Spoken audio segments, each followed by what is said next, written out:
July Tale.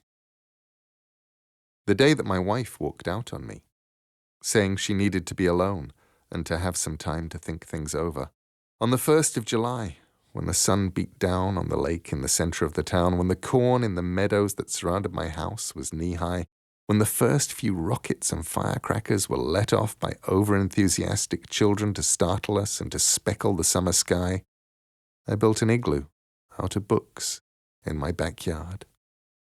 I used paperbacks to build it, scared of the weight of falling hardbacks or encyclopedias if I didn't build it soundly.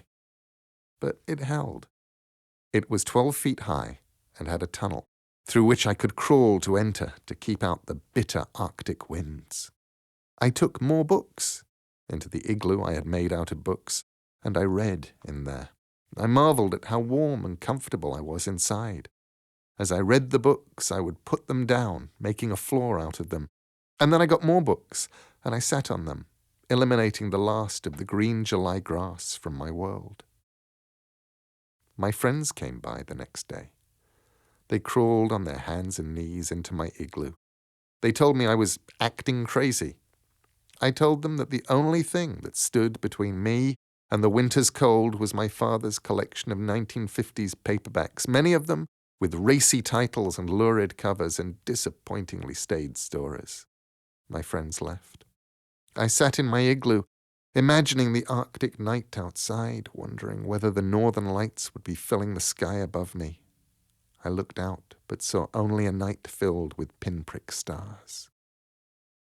I slept in my igloo made of books. I was getting hungry. I made a hole in the floor, lowered a fishing line, and waited until something bit. I pulled it up. A fish made of books, green-covered vintage penguin detective stories. I ate it raw, fearing a fire in my igloo.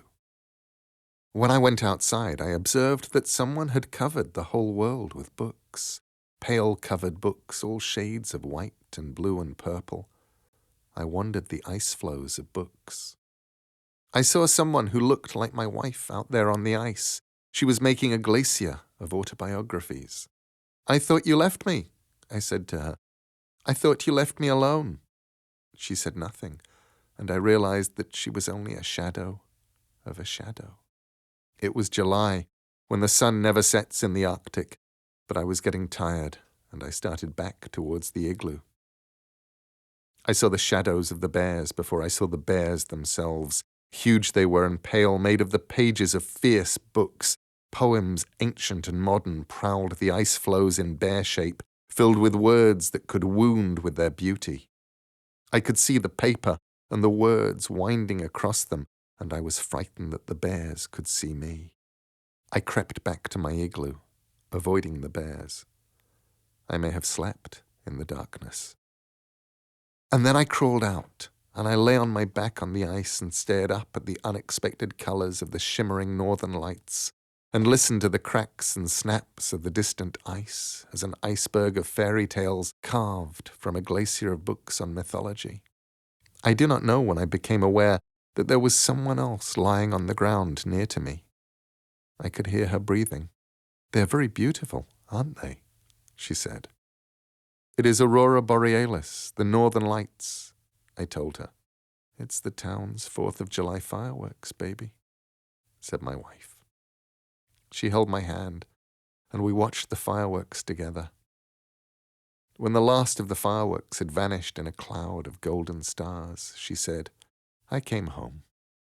I didn't say anything, but I held her hand very tightly, and I left my igloo made of books, and I went with her back into the house we lived in, basking like a cat in the July heat.